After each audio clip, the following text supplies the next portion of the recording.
If only one person in your business knows how something works, you don't have efficiency, you have risk. And in small coaching businesses, especially those doing 20,000 to 50,000 per month, that risk is everywhere. Today, we're talking about cross training, not as a human resources or HR tactic, not as redundancy, but as an actual structure or intentional design. Because cross training is one of the most overlooked growth strategies in coaching businesses. And it's one of the core principles behind how associations survive complexity. If we haven't met, I'm Linda Guild, founder of Elephant Circle Management. I also own an association management company. In the association world, leadership rotates, whether it's annually or every 3 years. Boards change, volunteers cycle in and out. And continuity is only possible because knowledge is distributed throughout both the volunteers and the team.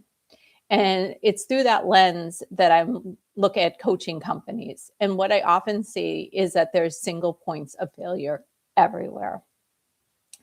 So why do small teams avoid cross training?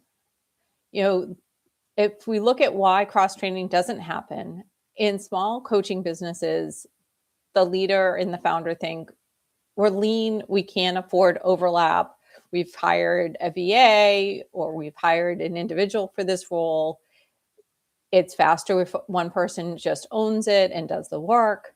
And of course, that logic makes sense, right? But long-term, structurally, it creates a problem because what happens when that team member is sick or they leave or they're overwhelmed? You're scaling quickly or you want to travel. If knowledge lives within one person, growth feels risky. And when growth feels risky, founders unconsciously slow it down. So cross-training isn't duplication. It's actually continuity insurance. It means at least two people understand the critical workflows, how the business works in that area. It means that there's documentation, there's clarity around the backup execution, and decision rights are known even when one of the other primary owner is absent. People can go on vacation. In environments like associations, this is assumed. In a coaching business, which started off as a one person shop, it's optional until something goes wrong. And if you're watching live or in the future, if you have questions about any of this, please put them in the chat and I'll look at them later. And I appreciate anything that you'd like to know more about. So oftentimes where a coaching business become exposed is when one person is the single point for one task. So let's look at client onboarding. If only one team member, whether that's a VA, a direct hire, or a consultant that you've hired, a 1099 employee, if only one team member knows the onboarding steps and they manage the CRM, they send the emails, they schedule the calls, they know the whole process, right? From beginning to end. But what happens when they want to take time off? They're out sick, they go on vacation. No one else is able to step in. The founder either has to wait and then the client realizes that there's a problem, or the founder is doing the work. Another example is around billing and revenue.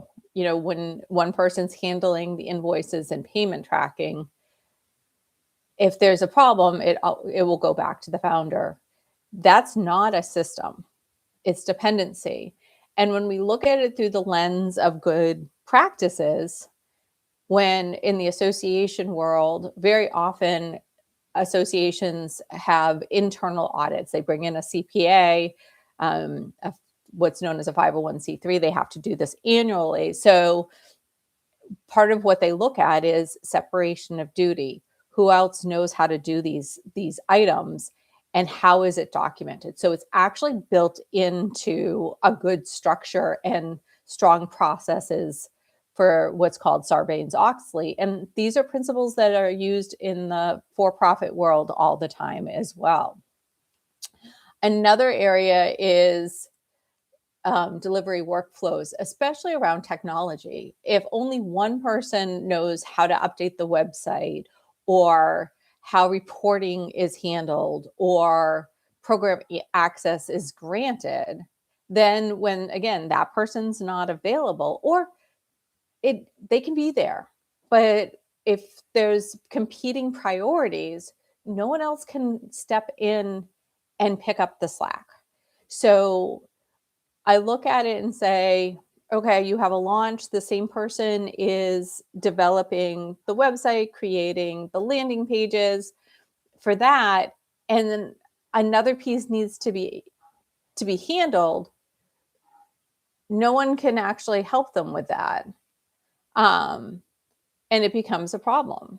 So, another area can be around, how to handle when you might have a difficult client, right? So how to interact with that person, and sharing that. Again, all of these things, when it doesn't happen, it comes back to the founder. And if the founder has delegated enough of it, it may be that no one knows how to handle it at this point, right? So that becomes a different problem. And by cross training, you have a better ability to share that workload and help absorb it, so it's a smoother experience all around. So what's the cost of not cross training? When there isn't any cross training, everything becomes siloed. Vacations feel unsafe for, honestly, not just the coach or the founder, but oftentimes for those key people. They feel that they can't go on vacation because they're so relied upon. It feels difficult to hire. Growth is scary, right? So how do you bring someone else into this environment? You can be very territorial. I worked in an environment at one point where everyone had their job, and even though it was in-person position a long time ago, no one really supported one another. And it was, oh, if you want to look at this, you might take my job. And that environment becomes a very unhealthy one. You're not building confidence around the brand. You're not creating that continuity throughout the team. And the business feels like it will work as long as everyone stays. But if someone leaves, that's scary. And we recently had a conversation with someone, and that individual has had a team member with her for many years, and that team member is very good at what they do, but no one else knows how to do some of that same process. So from an access perspective, from again, that whole piece, if someone leaves, and if if that person's not doing something well, they're kind of holding you hostage, right? So there's a lot of good with someone that's taking their job very seriously and taking that load on. And you do want someone else to share it, so that that person doesn't have, in essence, leverage of saying, well, when it needs to be done my way, I'm the only one that knows how to do anything. So what's the solution to all of this? How do you implement cross training and not create chaos? Is you don't need everyone to know everything. You want to identify the critical pieces, going back to our earlier example of onboarding a new coaching client.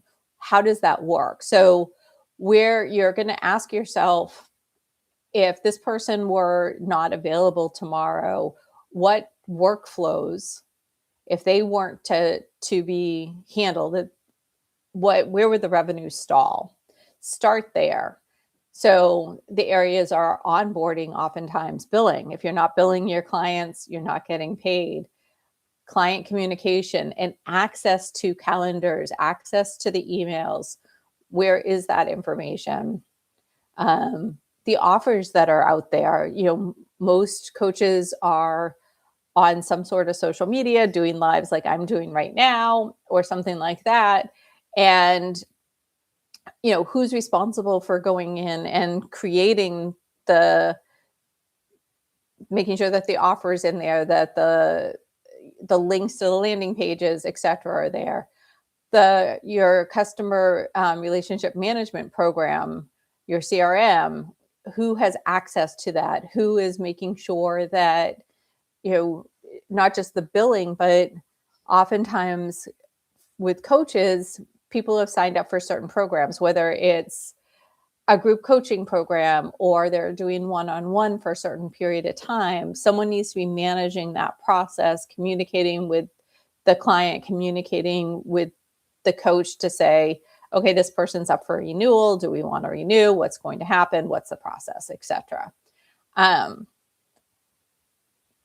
The first step the second step, once you've identified an area, and I would start with one, is you want to start to document what triggers that. So onboarding, someone signs up.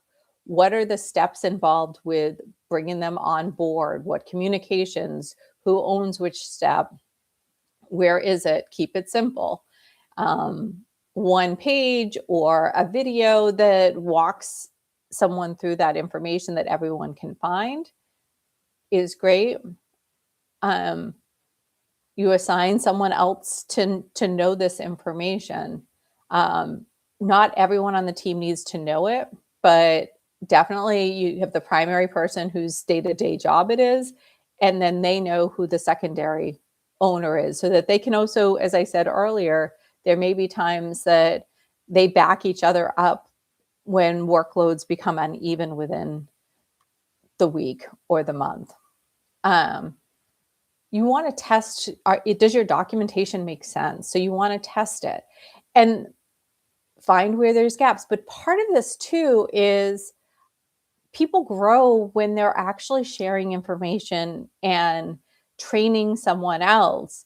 And that interaction can be super powerful when someone starts to ask questions and the trainee asks questions about the process, and the person who's training them may say, I hadn't thought about it that way. And they may together, because they're in different areas, realize how they need to collaborate differently. So once you're doing the testing, you're going to refine the documentation, and then you should be looking at it regularly. And again, I think sometimes having people do or learn different areas creates a stronger team. So, I started to talk about this example of someone that we've recently had conversations with, who has one person that has access to everything. And the CRM, the onboarding, the communication, interacts with clients, and is extremely confident and knowledgeable. However, there is the issue of all of that is in that one person.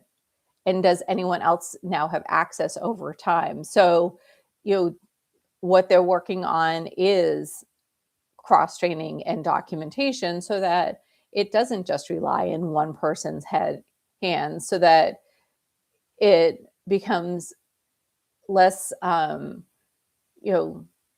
less approval needing by the founder. Other people are gaining confidence, and there isn't the feeling that one person's holding everything. And the revenue hasn't, nothing with the revenue initially has changed, but there's room for growth, because when people have clarity and confidence, then there's room and capacity for growth with from a revenue perspective, because you can bring on other clients. I want to bring this full circle back into through the lens of an AMC or an association management company, because in association, cross training is assumed because there's always turnover. The volunteer roles, and volunteers oftentimes will step in and do something that in a coaching business or some other small businesses are done by staff. So for an example, if there's an event for your coaching business, you hire someone, you the coach, or you will hire someone to do the event, and to find the speakers. In an association, that's done by volunteers. So that documentation of the timelines, what needs to happen when, who's doing what on the back end, because we know that volunteer may only be doing this for 1 year, and it just creates a strong foundation. And it's a model that I think for coaches, it's, even though they may feel like it's not necessary, if they have that foundational support, it really is going to help grow. It's creating an institutional memory. It's designing for when someone's not available. And it's not around trusting the team, but at all. I mean, this actually shows that you do trust that they'll talk to each other and help one another grow. But it also says, does my structure create and protect continuity? And it's creating resilience. So what I want you to think about is, imagine you're taking a week off and people are continuing to sign up, and they're for some of your programs, the onboarding is working properly. There's multiple people in the back end that know how to jump in and handle any issues. Your clients are billed on the right cadence and timing. So cash flow comes in, including following up if billing hasn't happened. There's fewer decisions that you need to do. It's not necessarily none, because there may be something unusual, but now you're stepping in really in the leadership role. And that's the shift that I want to talk about, or, I've been talking about, and so important. So if you're someone that have a coaching business, you're doing 20,000 or more a month, and any of this has resonated, or you're looking for, you're wondering what might need to be looked at within your business to help it run more smoothly, take some of that pressure off of you, please subscribe. And if, please think about signing up for the client experience chaos audit, or, put a question in the chat. I'd love to talk with you and learn more. I've talked a little bit about when a team member is indispensable and the issues that come with that, but I would love to continue this conversation and, want to help you as a coach have a really strong structure. So, and identify and provide support and walk alongside you as you continue to grow and provide the service, focus on the services that you love to do, and take some of the behind the scenes off your plate. Thank you.